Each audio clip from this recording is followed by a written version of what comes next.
और आपने अमेरिका की नैतिकता की बात की, वो तो इसी से पता चलता है कि अगर बांग्लादेश में कुछ हो जाता है तो कहते हैं नहीं नहीं आपके यहाँ डेमोक्रेसी ठीक नहीं है। हाँ। उस वक्त, और जब उनका खुद का वक्त आता है तो वो जाके वहां पर सीरिया के जो आतंकवादी हैं उससे हाथ मिला लेते हैं, या इवन मिडिल ईस्ट में भी जो सारी रियासतें हैं वहां पर कौन सी डेमोक्रेसी है। तो अपने फायदे के हिसाब से वो देखते हैं कि कहाँ डेमोक्रेसी है, कौन सी मॉरलिटी। देखिए सर, मैं थोड़ा मतलब मेरे को लोग बड़ा क्रिटिसाइज करते हैं इस पॉइंट को लेके, लेकिन मैं अपना एक उसूलों का आदमी हूं, तो अपने उसूल कभी नहीं बदल सकता। मैं हमेशा इस पॉइंट को मानता हूं कि विश्व में अगर सबसे बड़ा स्टेट स्पॉन्सर ऑफ टेररिज्म कोई है तो वो अमेरिका है। हार्ड वर्ड्स हैं, स्ट्रॉन्ग वर्ड्स हैं, एक टेररिस्ट स्टेट है अमेरिका। हमें उसको उस नजरिए से देखना चाहिए और उनको शेम करना चाहिए। इसे थोड़ा एक्सप्लेन कीजिए। आज आप मुझे एक बात बताइए सर कि किसी भी देश में टेररिज्म की जो प्रॉब्लम है उसका ओरिजिन कहां से हुआ? अमेरिका से। क्यों? इस प्रॉब्लम का ओरिजिन 1979 में हुआ, जब अमेरिका ने टेररिस्ट को ट्रेन किया सोवियत यूनियन को काउंटर करने के लिए अफगानिस्तान में। बिल्कुल। जब वो टेररिस्ट क्रिएट करने के बाद जब उन्होंने सोवियत यूनियन के खिलाफ लड़ाई लड़वाई जिसमें वो सक्षम रहे, उसके बाद उन्होंने उन टेररिस्ट को डंप कर दिया, यूज एंड थ्रो। उन टेररिस्ट ने अमेरिका से बदला लिया 9/11 में।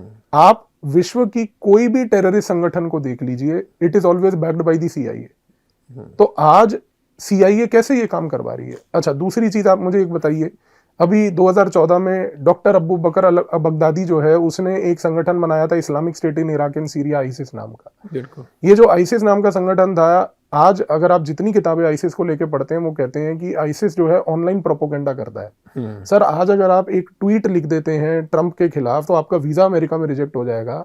यहाँ पर ये वो सोशल मीडिया के थ्रू टेररिज्म और इंडोक्ट्रिनेशन और रेडिकलिज्म कर रहा है, अमेरिका की देखरेख में नहीं हो रहा।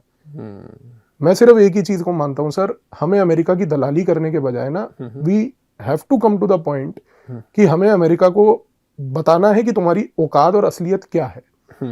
Aim right, achieve big. At KR Mangalam University, we provide you the platform to turn your dreams into reality. At KR Mangalam University. और कई लोग इस चीज से समर्थन मेरा नहीं देते क्योंकि उनको लगता है कि नहीं, हमारे को अमेरिका से मिलकर अपनी बढ़ोतरी करनी है। भाई, आपको अमेरिका से मिलकर अपनी बढ़ोतरी क्यों करनी है? बिल्कुल। आपके पास अपना खुद का दिमाग नहीं है? जब आपने ऋग्वेद यजुर्वेद लिखे थे तो क्या अमेरिका था उस टाइम पे? उनकी कायनात में कोई नहीं पैदा हुआ था। आपका देश अगर इतने हजार साल पहले इस चीज का गठन कर सकता है तो आपको लगता है कि आपको ये 2 कौड़ी के अमेरिका की आज की डेट में सहयोग की जरूरत है ग्रो करने के लिए?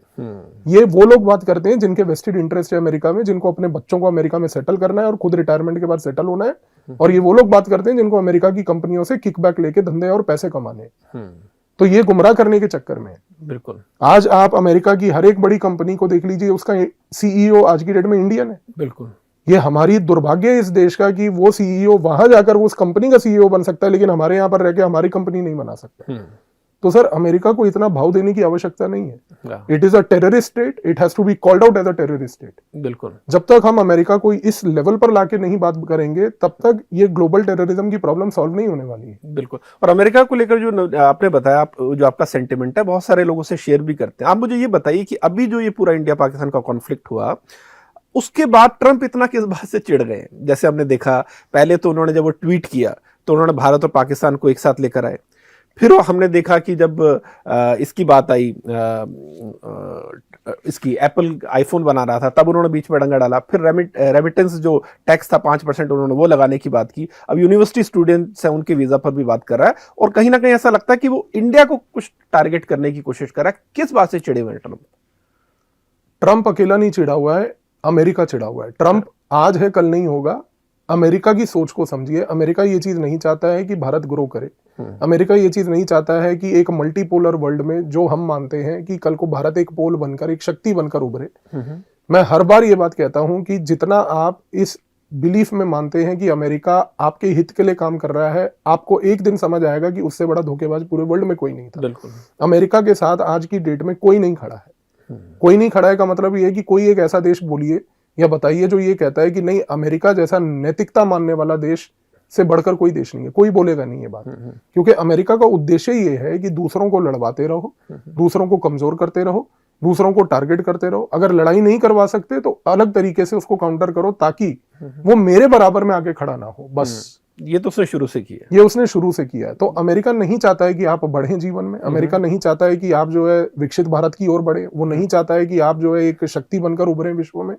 उसको ये है कि आप हमारे गुलाम बन के रहिए, आप हमारे नौकर बन के रहिए, हमारे से खरीद फरोख्त करते रहिए, हम चीजें बनाएंगे, हम आपको बेचेंगे, आप खरीदते रहिए, बस हमारे को आपसे एक ट्रांजैक्शनल रिलेशनशिप रखना है। तो ये टाइप की जो मेंटेलिटी है, अमेरिका इस चीज से चिढ़ा है, नंबर 1। नंबर 2, आज जब भारत ने ऑपरेशन सिंदूर में ब्रह्मोस का प्रयोग किया, आज जब ऑपरेशन सिंदूर में उसने आकाश तीर का प्रयोग किया, आज जब उसने राफेल का प्रयोग किया, S-400 का प्रयोग किया, इनमें कोई भी एक ऐसी टेक्नोलॉजी नहीं थी जो अमेरिकन मेड थी। और ये हमने सीख के किया। क्यों? क्योंकि जितनी भी अमेरिकन टेक्नोलॉजीज का भारत प्रयोग कर रही थी, हमें उसका सबक कारगिल के दौरान मिल गया था। कारगिल के युद्ध के दौरान सबसे बड़ी चीज ये हुई थी कि भारत ने अमेरिका से जीपीएस लोकेशंस मांगे थे पाकिस्तान के, उन्होंने वो जीपीएस साइट्स को ब्लॉक करके उनकी लोकेशंस को हमारे को दिया था। कारगिल रिव्यू कमेटी की रिपोर्ट में आप इस चीज को पढ़ लीजिए जाकर। उस रिपोर्ट कमेटी में लिखा है कि America did not share the GPS locations of Pakistani terrorists with India, thereby leading to prolonged Kargil issue. वरना वो चीज 2 दिन में निपट जाती। तो अमेरिका कितना आपका सगा है इस चीज से समझ लीजिए। लेकिन भारत के अंदर एक डीप स्टेट है, और ये डीप स्टेट चाहता है कि हम अमेरिका की गुलामी करते रहें, उसके नौकर बन के रहें। ये नहीं चाहता है कि हम अमेरिका को किसी तरीके से क्रिटिसाइज करें।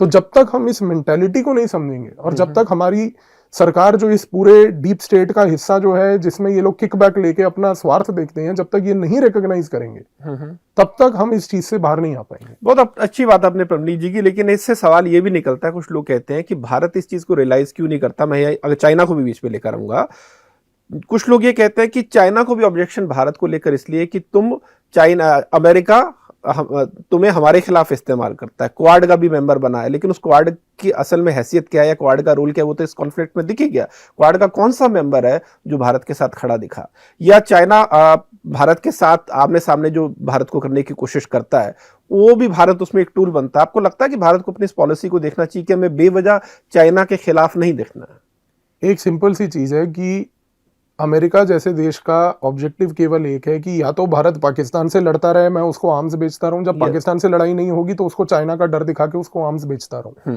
उसको क्वाड में बिठाने का लॉजिक क्या था? यहां पर उसको ले आओ, उसको एक ऐसा मिथ पैदा करो कि देखो चाइना तुम्हारे लिए खतरा है, चाइना तुम्हारे लिए खतरा है, और चाइना के खतरे के बेसिस पे उसको क्वाड में बिठाकर कुछ टेक्नोलॉजीज बेच दो। अमेरिका एक इस प्रकार का देश है जिसको सिर्फ पैसे से मतलब है। वो पैसे से अपने दीन, ईमान, माता पिता, भाई बहन सबको बेच देगा। उसको आज की डेट में पैसे के सिवाय कुछ नहीं दिखता है। तो इस कॉन्टेक्स्ट में हमें ये समझने की आवश्यकता है कि वो सिर्फ डिफ्लेक्शन देखता है कि चलो पाकिस्तान के साथ मसला नहीं हो रहा है, चीन के खिलाफ भड़काओ, ठीक है, चीन के खिलाफ मसला नहीं हो रहा है तो चलो कनाडा का प्रयोग करके खालिस्तान का इशू क्रिएट कर दो। कुछ ना कुछ इशू क्रिएट करो जिससे कि भारत इस परिस्थिति में परमानेंट रहे कि मुझे अमेरिका से कुछ ना कुछ सहयोग लेना है। अब वो सहयोग चाहे कूटनीतिक लेवल पर हो, आर्थिक लेवल पर हो, मिलिट्री टेक्नोलॉजी लेवल पर हो, वो लेना है। तो अमेरिका इन चक्रों में दूसरे देशों को बेसिकली व्यस्त रखता है, बिजी रखता है। बिल्कुल, इस सबसे प्रबली जी हुआ, लेकिन ये है कि अगर मैं भारत पाकिस्तान की बात करूं, पाकिस्तान की यूटिलिटी बहुत सारे देशों को समझ आती है। अमेरिका को ये समझ आती है कि चलो ये तो हमारा एक यूटिलिटी वाला गुंडा है, इसका कभी भी इस्तेमाल कर सकते हैं। चीन को भी समझ आती है कि इसको भारत के खिलाफ भड़का सकते हैं। तुर्की को आज की तारीख में समझ में आ रही है कि मेरी जो एस्पिरेशन है दोबारा से इस्लामिक वर्ल्ड का लीडर बनने की, ये अगेन मेरा एक प्यादा बन सकता है। कुछ देशों को पाकिस्तान की यूटिलिटी समझ आती है। भारत का जो कैरेक्टर है कि हम पिछलग्गू नहीं बन रहे हैं एक तरह से खुले तौर पर किसी के भी, इस वजह से अमेरिका को ये बात पसंद नहीं आती है, चीन को पसंद नहीं आती है, और हमारे साथ कोई उम्मा वाला फैक्टर भी नहीं किसी तरह का। तो इस चीज से कैसे निपटा जा सकता है, इससे कैसे डील किया जा सकता है? इसको डील करने का तरीका केवल एक है कि आपको पहले तो एक कंसेंसस देश में ये बनाना पड़ेगा कि आप जीवन में चाहते क्या है। क्योंकि यहाँ पर जब सरकार अगर कुछ बोलती है कि हमें विकसित भारत की ओर कदम उठाने हैं, हमें आत्मनिर्भर बनना है, तो यहाँ पर फिर जो विपक्ष है वो एकदम उठ के शुरू हो जाएगा कि तुम्हारी हैसियत नहीं है आत्मनिर्भर बनने की।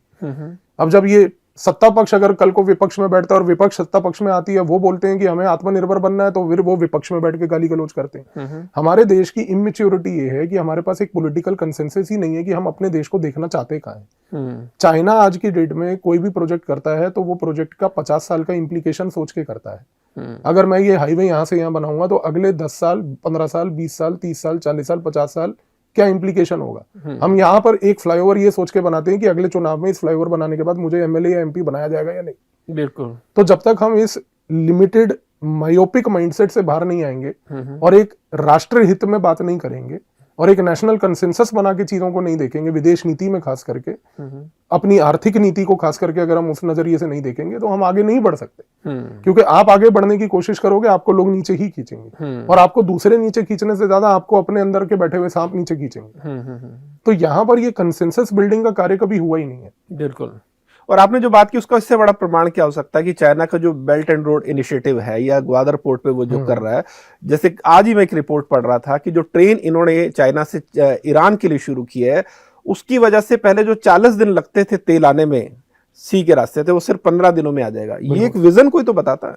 देखिए चाइना, मैंने आपको फिर वही बोला कि चाइना की सोच में और भारत की सोच में केवल यही फर्क है कि उसने 1949 में जब चाइना क्रिएट हुआ था, सिविल वॉर खत्म होने के बाद, जब पीपल्स रिपब्लिक ऑफ चाइना जो देश बना था कम्युनिस्ट पार्टी ऑफ चाइना के तहत, 1949 में उस देश ने एक निर्णय तब ले लिया था कि 2049 में 100 साल के बाद हम विश्व की सुपर पावर होंगे। चाइना का हर कदम उस विजन के डायरेक्शन में है। हाँ।